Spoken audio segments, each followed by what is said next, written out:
স্বাগতম আধ্যাত্মিক আলো চ্যানেলে। আজ আমরা কথা বলবো সেই অমর জ্ঞানের কথা, যা যুগের পর যুগ ধরে মানব জীবনের পথপ্রদর্শক, শ্রীমদ্ ভগবদ্ গীতা। জীবনের প্রতিটি প্রশ্নের উত্তর এই গীতার পৃষ্ঠায় লুকিয়ে আছে।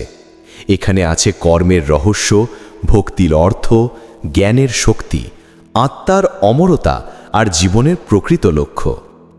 আজ আমরা সহজ ভাষায় শুনব ভগবদ্ গীতার 18টি অধ্যায়ের সারমর্ম, এমনভাবে যেন একজন সাধারণ মানুষও বুঝতে পারে সেই গভীর সত্যকে, যা কৃষ্ণ অর্জুনকে বলেছিলেন কুরুক্ষেত্রের সেই ভয়ঙ্কর যুদ্ধে। যুদ্ধক্ষেত্রের মাঝখানে দাঁড়িয়ে আছে দুই ভাইয়ের সেনাবাহিনী, কৌরব ও পাণ্ডব। দুই দিকেই আছে প্রিয়জন, আত্মীয়, গুরু, বন্ধু। আর ঠিক তখনই অর্জুনের হাতে কাঁপন ধরে যায়। সে দেখে যার বিরুদ্ধে তাকে লড়তে হবে তারা তার নিজের রক্তের সম্পর্ক। তার শরীর কাঁপতে থাকে, তীর ধনুক হাত থেকে পড়ে যায়। সেই মুহূর্তে তার হৃদয় প্রশ্ন জাগে যে, আমি কি সত্যি এ যুদ্ধ করব? আমি কি আমার আপনজনদের হত্যা করব শুধু রাজ্যের জন্য? এই প্রশ্নই জন্ম দেয় সেই মহাজ্ঞানের, ভগবদ্ গীতা। তখন শ্রীকৃষ্ণ অর্জুনের রথের সারথি, কিন্তু আসলে তিনি সেই চিরন্তন সত্য, যিনি মানুষের মনের অন্ধকার দূর করতে এসেছেন। তিনি তখন বলেন, অর্জুন, তোমার দুঃখ, তোমার ভয়, তোমার সংশয় সবই অজ্ঞান থেকে জন্ম নিচ্ছে। তুমি যে দেহ দেখছ সেটা ক্ষণস্থায়ী, কিন্তু আত্মা সে কখনো জন্মায় না, কখনো মরে না। অস্ত্র তাকে কাটতে পারে না, আগুন তাকে পোড়াতে পারে না, জল তাকে ভিজাতে পারে না, আর বাতাস তাকে শুকাতে পারে না। এইভাবেই কৃষ্ণ শুরু করেন সেই মহা উপদেশ, যা আসলে শুধু অর্জুনের জন্য নয়, গোটা মানব জাতির জন্য। গীতার প্রতিটি কথা যেন আত্মার ডাক। কৃষ্ণ বোঝাতে চান, দেহ নশ্বর, কিন্তু আত্মা অমর। মানুষ যখন তার আত্মার পরিচয় পায়, তখন তার মনে আর ভয় থাকে না, আসক্তি থাকে না, শুধু থাকে কর্তব্যবোধ আর শান্তি। কৃষ্ণ বলেন, তুমি তোমার কর্ম করো, কিন্তু ফলে চিন্তা করো না। এ এক গভীর শিক্ষা। মানুষ কাজ করুক নিষ্কামভাবে, ফলের আশায় নয়। কারণ কর্মই জীবন, কর্মই ধর্ম। যখন আমরা ফলের আশায় কাজ করি, তখন সেই ফল না পাওয়ার ভয় আমাদের বেঁধে রাখে। কিন্তু যখন আমরা শুধু কর্তব্য হিসেবে কাজ করি, তখন মুক্তি আসে মনে। অর্জুন তখন জিজ্ঞেস করে, কিন্তু হে কৃষ্ণ, আমি যদি ফলের চিন্তা না করি, তাহলে আমার প্রেরণা আসবে কোথা থেকে? কৃষ্ণ হাসেন, বলেন, প্রেরণা আসবে অন্তরের শান্তি থেকে। তুমি জেনে রাখো, এই জীবন এক যুদ্ধক্ষেত্র, আর প্রতিটি মানুষই এক যোদ্ধা। যুদ্ধ মানেই বাইরের শত্রুর সঙ্গে নয়, ভিতরের অজ্ঞান, লোভ, ক্রোধ, মোহ, এই দানবদের সঙ্গে লড়াই। কৃষ্ণ আরও বলেন, যে ব্যক্তি জ্ঞানে স্থিত, তার মন সমান থাকে, সুখে ও দুঃখে, লাভে ও ক্ষতিতে, জয়ে ও পরাজয়ে। সে কখনো ভেঙে পড়ে না, আবার অহংকারে ভেসেও যায় না। এই অবস্থাকে কৃষ্ণ বলেছেন স্থিতপ্রজ্ঞ, অর্থাৎ স্থির বুদ্ধির মানুষ, যিনি পরিস্থিতি যাই হোক না কেন নিজের ভারসাম্য হারান না। এভাবে কৃষ্ণ বোঝাতে থাকেন যে মানুষ যেন নিজের আত্মাকে চিনে, নিজের কর্তব্য বুঝে এবং সেই পথেই এগিয়ে যায়। তিনি বলেন, প্রত্যেক মানুষের নিজের এক ধর্ম আছে, সেই ধর্ম পালন করাই শ্রেষ্ঠ। অন্যের ধর্ম যতই ভালো মনে হোক, সেটি পালন করলে পতন হয়, কারণ নিজের স্বভাবসিদ্ধ কর্মই আসল মুক্তির পথ। ধীরে ধীরে কৃষ্ণ জ্ঞান, ভক্তি ও কর্ম, এই তিন পথের কথা বলেন। জ্ঞানের পথ মানুষকে শেখায় আত্মাকে চিনতে, কর্মের পথ শেখায় কর্তব্য করতে, আর ভক্তির পথ শেখায় ঈশ্বরের প্রতি সম্পূর্ণ আত্মসমর্পণ। কৃষ্ণ বলেন, যে আমাকে প্রেম করে, যে আমার উপর ভরসা রাখে, আমি তাকে কখনো ত্যাগ করি না। সে যদি পাপীও হয়, তবু আমি তাকে গ্রহণ করি, কারণ তার হৃদয় আমার সঙ্গে যুক্ত। এই গীতার শিক্ষা আজও সমান প্রাসঙ্গিক। মানুষের মন আজও দ্বিধায় ভোগে, ঠিক অর্জুনের মতো। করব কি করব না, ছাড়ব কি ছাড়ব না, লড়ব কি লড়ব না। কিন্তু কৃষ্ণ আমাদের মনে করিয়ে দেন যে তুমি যে কাজের জন্য জন্মেছ তা থেকে পিছিয়ে যেও না, কারণ কর্তব্য থেকে পালানো মানে জীবনের অর্থ হারানো। গীতায় কৃষ্ণ আরও একটা গুরুত্বপূর্ণ সত্য প্রকাশ করেন, কর্মফল তত্ত্ব। তিনি বলেন, যে যেমন কর্ম করে সে তেমন ফল পায়। ভালো কাজের ফল ভালো, খারাপ কাজের ফল খারাপ। এটা কোনো বাহ্যিক বিচারময়, এটা মহাবিশ্বের নিয়ম। কিন্তু মুক্তি পেতে হলে মানুষকে এমনভাবে কাজ করতে হবে যেন তার মধ্যে আসক্তি না থাকে। তখন সে কর্মফল থেকে মুক্ত হবে, কারণ সে কর্ম করছে ঈশ্বরের ইচ্ছায়। এখানেই আসে গীতার আরেক গভীর দিক, অহংকার বর্জন। কৃষ্ণ বলেন, তুমি কর্তা নও, তুমি শুধু যন্ত্র। আসল কর্তা আমি, পরমাত্মা। আমি প্রতিটি হৃদয়ে অবস্থান করি। আমি চাইলে কেউ জ্ঞান পায়, চাইলে কেউ মোহে পড়ে, কিন্তু যে আমাকে সম্পূর্ণ আত্মসমর্পণ করে তাকে আমি মুক্তি দিই। এই আত্মসমর্পণ মানে দুর্বলতা নয়, বরং শক্তির সর্বোচ্চ রূপ। কারণ মানুষ যখন নিজের অহং ত্যাগ করে ঈশ্বরের ইচ্ছায় মিশে যায়, তখন সে অমরতার স্বাদ পায়। অর্জুনের মন তখন ধীরে ধীরে পরিষ্কার হয়। সে বোঝে যুদ্ধ শুধু বাইরের নয়, ভিতরেরও। কৃষ্ণ তাকে দেখান তার বিশ্বরূপ, সেই অসীম, জ্যোতির্ময়, ভয়ঙ্কর রূপ যেখানে সব সৃষ্টি ও লয় একসঙ্গে বিদ্যমান। অর্জুন তখন বুঝতে পারে কৃষ্ণ কোনো সাধারণ মানুষ নয়, তিনি সেই চিরন্তন ব্রহ্ম, যিনি সব কিছুর ভিতরে আছেন, যিনি সৃষ্টি করেন, পালন করেন আর সংহারও করেন। এই উপলব্ধি অর্জুনের জীবনে আমূল পরিবর্তন আনে। সে বলে, হে কৃষ্ণ, আমার মোহ ভেঙে গেছে। আমি এখন বুঝতে পারছি আমার কর্তব্য কি। আমি যুদ্ধ করব, কারণ এটাই আমার ধর্ম। এটাই গীতার আসল শিক্ষা, আত্মজ্ঞানে স্থিত থেকে কর্তব্য পালন করা, কিন্তু ফলের চিন্তা না করা। এই অবস্থাতেই মানুষ মুক্তি পায়। কৃষ্ণ আরও বলেন, যে ব্যক্তি নিজের মনকে জয় করতে পারে সে নিজেই নিজের বন্ধু, কিন্তু যে নিজের মনকে জয় করতে পারে না সে নিজেরই শত্রু। অর্থাৎ মানুষকে বাইরের দুনিয়াকে বদলানোর আগে নিজের অন্তরকে শান্ত করতে হবে। মন যখন ঈশ্বরের দিকে স্থির থাকে তখন কোনো দুঃখ তাকে কাঁপাতে পারে না। এভাবে ভগবদ গীতা মানুষকে শেখায় তিনটি মৌলিক সত্য: আত্মজ্ঞান, নিঃস্বার্থ কর্ম ও ঈশ্বর ভক্তি। এই তিন পথেই মুক্তি। কৃষ্ণ বলেন, যে আমাকে প্রেম করে, যে আমার উপর ভরসা রাখে, আমার নাম জপ করে, আমার ধ্যান করে, আমি তাকে কখনো ত্যাগ করি না। আমি তার মধ্যে বাস করি, সে আমার মধ্যে বাস করে।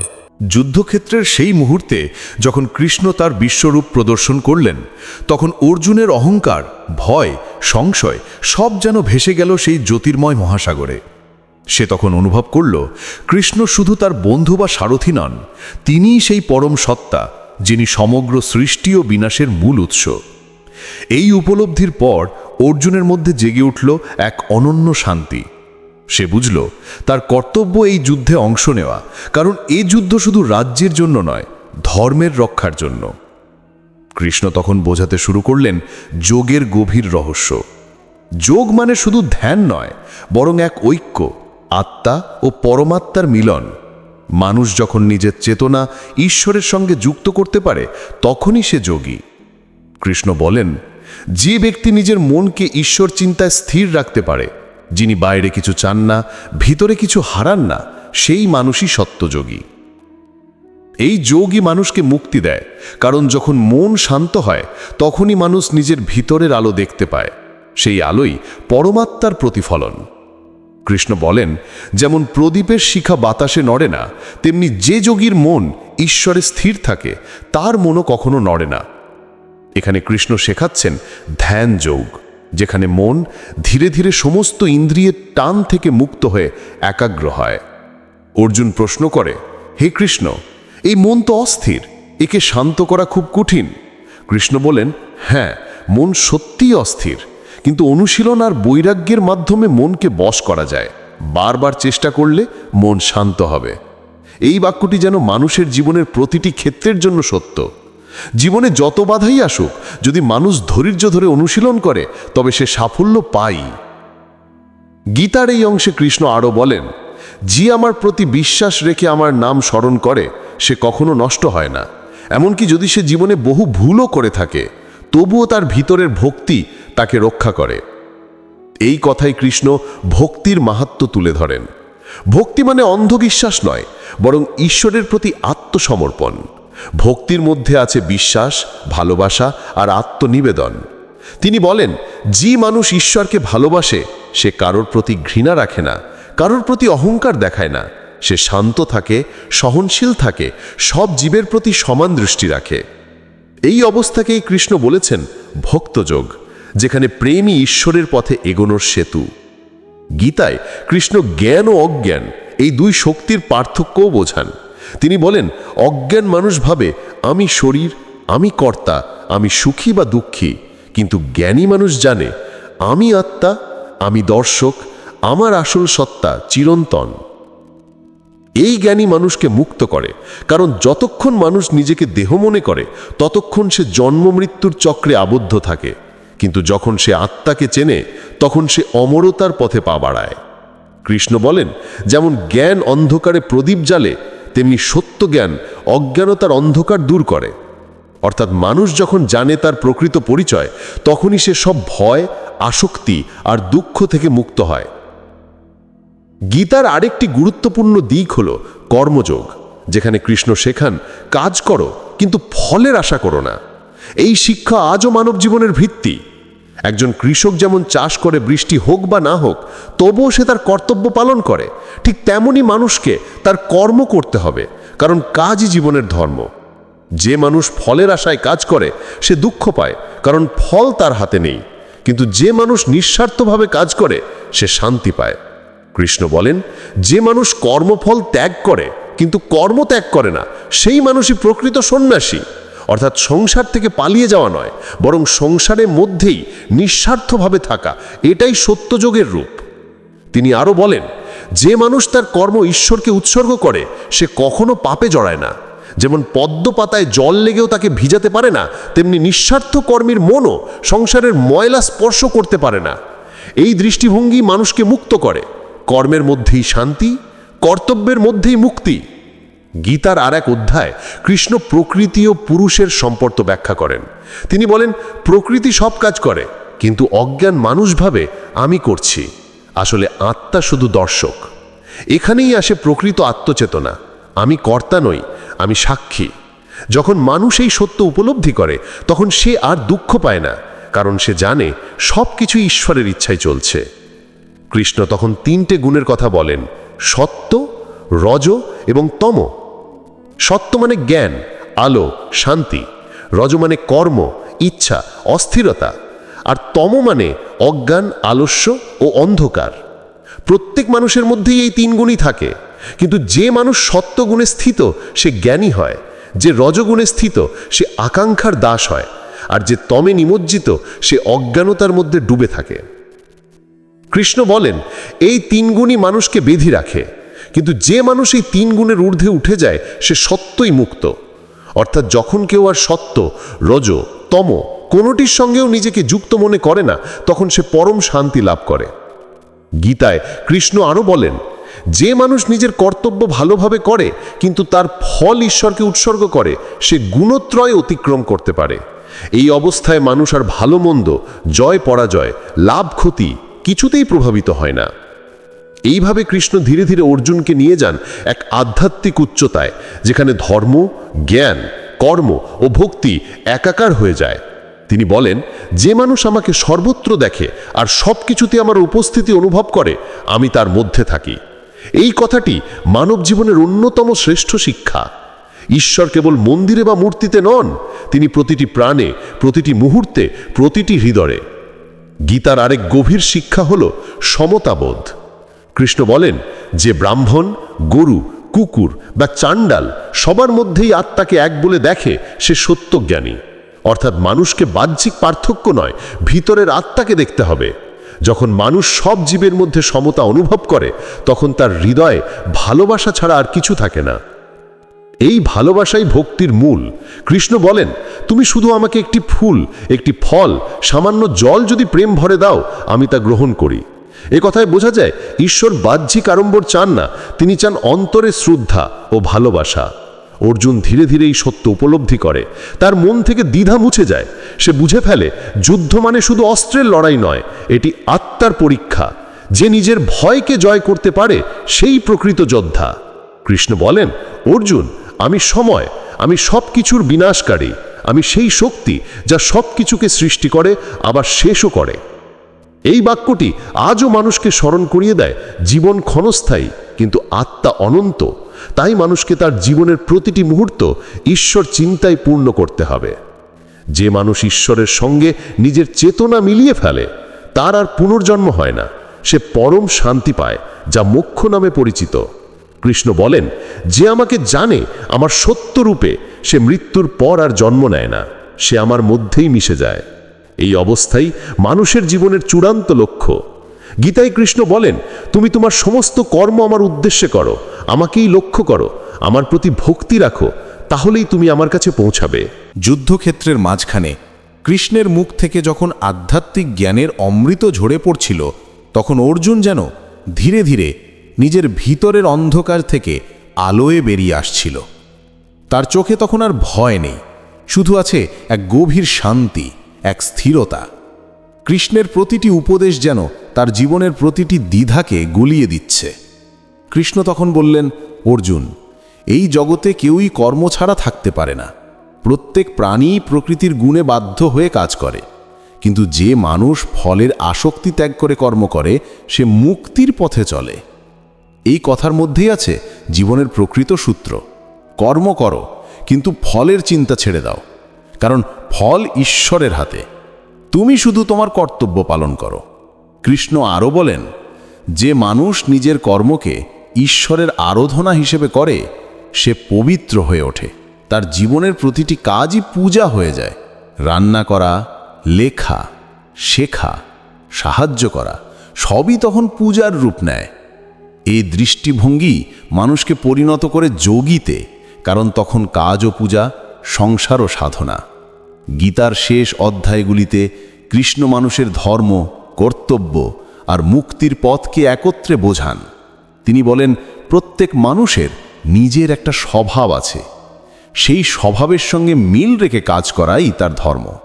কেউ জন্মগতভাবে যোদ্ধা, কেউ জ্ঞানী, কেউ সেবক, কেউ ব্যবসায়ী। এই পার্থক্য কোনো অহংকার বা হীনতাবোধের জন্য নয়, বরং ঈশ্বরের ইচ্ছায় স্থির করা ভূমিকা। কৃষ্ণ বলেন, নিজের ধর্ম পালন করা অন্যের ধর্ম পালন করার চেয়ে শ্রেষ্ঠ, যদিও নিজের ধর্ম কঠিন মনে হয়। অর্থাৎ মানুষকে নিজের পথেই চলতে হবে, কারণ সেই পথই তার মুক্তির রাস্তা। এখানে কৃষ্ণ স্বরূপ ধর্ম ও অন্য ধর্ম এই দুয়ের পার্থক্য তুলে ধরেন। তিনি বলেন, অন্যের পথে চললে মানুষ বিভ্রান্ত হয়, কিন্তু নিজের পথ যত কঠিনই হোক সেটিই আত্ম উন্নতির পথ। এরপর কৃষ্ণ মানুষকে সন্ন্যাস ও ত্যাগের আসল অর্থ বোঝান। তিনি বলেন, কাজ ত্যাগ করলেই সন্ন্যাসী হওয়া যায় না। যে ব্যক্তি ফলের আশা ত্যাগ করে সেই সত্যিকারের সন্ন্যাসী। অর্থাৎ কাজ করে যাও, কিন্তু ফলকে ঈশ্বরের হাতে ছেড়ে দাও। তিনি আরও বলেন, যে মানুষ কর্মফল ত্যাগ করে সে 3 রকমের সুখ পায়। প্রথমে একটু কঠিন মনে হলেও পরে সেই সুখ পরম শান্তিতে রূপ নেয়। এই সুখই আত্মার সুখ, যেখানে আর বাহ্যিক কিচ্ছু দরকার হয় না, শুধু অন্তরের প্রশান্তি থাকে। কৃষ্ণ বলেন, অর্জুন, মানুষ 3 ধরনের, সত্যগুণী, রজগুণী, তমগুণী। তাদের ভাবনা, বিশ্বাস, খাবার, উপাসনা সবই ভিন্ন। কৃষ্ণ শেখান, এই 3 গুণের ঊর্ধ্বে উঠতে পারলেই মুক্তি। তিনি বলেন, যে মানুষ সুখে দুঃখে, সম্মানে অপমানে সমান থাকে, যে ভালো মন্দে অটল থাকে, যে নিজের মধ্যে ঈশ্বরকে অনুভব করে, সেই মানুষই গুণত্রয়াতীত। এই অবস্থায় মানুষ আর সংসারের দুঃখে ভাঙে না, কারণ তার আত্মা স্থির হয়ে যায় পরমে। অর্জুন তখন প্রশ্ন করে, হে কৃষ্ণ, এই গুণত্রয়াতীত মানুষ কেমন? সে কেমনভাবে আচরণ করে? কৃষ্ণ বলেন, যার মধ্যে অহংকার নেই, কামনা নেই, ভয় নেই, যে শান্ত আর যিনি সব কিছুতে সমান দৃষ্টি রাখেন, তিনি গুণত্রয়াতীত। এই অবস্থায় মুক্তির পূর্ব সূচনা। এখন কৃষ্ণ শেষ অধ্যায়ে পৌঁছালেন, সেই পরম শিক্ষা যা গোটা গীতার মর্ম। তিনি বলেন, সর্বধর্মান পরিত্যজ্য মামেকং শরণম ব্রজ, অহম ত্বাম সর্বপাপভ্য মোক্ষ ইষ্যামি মা শুচা। অর্থাৎ সব ধর্ম, সব পথ, সব নিয়ম ত্যাগ করে শুধু আমার শরণ নাও, আমি তোমাকে সমস্ত পাপ থেকে মুক্তি দেব, চিন্তা করো না। এই একটি শ্লোকই গীতার সারাংশ। এখানে কৃষ্ণ মানুষকে শেখাচ্ছেন আত্মসমর্পণের মহিমা। যখন মানুষ নিজের সব দায়, অহং, ভয় ঈশ্বরের হাতে সমর্পণ করে, তখন সে মুক্ত হয়। তখন সে আর কিছু হারায় না, বরং সব কিছু পায়, কারণ তখন সে ঈশ্বরের সঙ্গে এক হয়ে যায়। কৃষ্ণ বলেন, তুমি আমার কথা সর্বদা চিন্তা করো, আমার ভক্ত হও, আমাকেই পূজা করো, আমারই শরণ নাও, তাহলেই তুমি আমার কাছে পৌঁছাবে। এই কথায় কৃষ্ণ আমাদের শেখান জীবনের সহজতম পথ, ভক্তির পথ। এই ভক্তি মানে কেবল নামজাপ নয়, এটি হলো ঈশ্বরের ইচ্ছাকে মেনে নেওয়া, তার উপর সম্পূর্ণ আস্থা রাখা আর জীবনের প্রতিটি কাজে তাকে অনুভব করা। গীতার শেষ অংশে কৃষ্ণ বলেন, অর্জুন, যে মানুষ এই গীতার উপদেশ মন দিয়ে শোনে সে আমায় ভালোবাসে, আমি তাকে ভালোবাসি। যে মানুষ এই জ্ঞান অন্যকে শোনায় সে আমার প্রিয়তম। অর্থাৎ গীতা শুধু পড়ার জন্য নয়, তা বোঝার এবং প্রচারের জন্য, কারণ এই জ্ঞান ছড়িয়ে দেওয়াই মানবতার প্রকৃত সেবা। কৃষ্ণ আরও বলেন, অর্জুন, তুমি এখন তোমার ইচ্ছা মতো করো, আমি তোমাকে জ্ঞান দিয়ে দিলাম, তুমি নিজে বিচার করে সিদ্ধান্ত নাও। এখানে কৃষ্ণ মানুষকে স্বাধীনতা দিচ্ছেন, কারণ ঈশ্বর কখনো জোর করেন না, তিনি কেবল পথ দেখান। মানুষ নিজে সেই পথে হাঁটবে কিনা সেটি তার নিজের সিদ্ধান্ত। অর্জুন তখন গভীর শ্রদ্ধায় মাথা নোয়ায়। সে বলে, হে কৃষ্ণ, আমার মোহ ভেঙে গেছে, এখন আমি পরিষ্কার বুঝতে পারছি আমার কর্তব্য কি, আমি তোমার ইচ্ছা মতো কাজ করব। এই বাক্যে শেষ হয় গীতার আখ্যান, কিন্তু শুরু হয় মানব জীবনের নতুন অধ্যায়। ভগবদ্গীতা আমাদের শেখায় জীবন মানেই সংগ্রাম, কিন্তু সেই সংগ্রামের মধ্যেই আছে মুক্তির আলো। আমরা যদি ভয়কে জয় করতে পারি, অহং ত্যাগ করতে পারি, ঈশ্বরের ইচ্ছায় নিজেকে সমর্পণ করতে পারি, তাহলে আমাদের প্রতিটি মুহূর্ত পূর্ণ হয়ে ওঠে শান্তিতে। গীতার শিক্ষা কোনো ধর্মবিশ্বাস নয়, এটি এক চিরন্তন সত্য। এটি বলে, 1. আত্মা অমর, 2. কর্মই ধর্ম, 3. ভক্তি মুক্তির পথ, 4. আর ঈশ্বর প্রত্যেক হৃদয়ে বিরাজমান। যখন মানুষ এই 4টি সত্য উপলব্ধি করে, তখনই সে পরম শান্তি পায়। এই শান্তি বাইরের নয়, ভিতরের। যেমন এক বিশাল সাগর, বাইরে ঝড় থাকলেও গভীরে তার জল শান্ত থাকে, ঠিক তেমনি জীবনের উথাল পাথাল থাকলেও যার মন ঈশ্বরে স্থির, সে কখনো ভাঙে না। গীতার শেষের শিক্ষাটি তাই এত সরল অথচ গভীর। যে আমার নাম ভালোবাসে, যে আমার কথা ভাবে, আমি তার থেকে কখনো দূরে নই। এই প্রেমই মুক্তির চাবিকাঠি। প্রিয় দর্শক, আজকের এই আধ্যাত্মিক যাত্রা এখানেই শেষ করছি।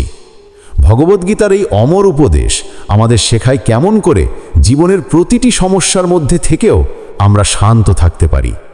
গীতা বলে, নিজেকে চেনো, কর্তব্য করো আর ঈশ্বরের উপর বিশ্বাস রাখো। এই 3টি কথার মধ্যেই লুকিয়ে আছে জীবনের পরম সত্য। জয় শ্রীকৃষ্ণ। ধন্যবাদ তোমাকে আধ্যাত্মিক আলো চ্যানেলের সঙ্গে থাকার জন্য। ধন্যবাদ।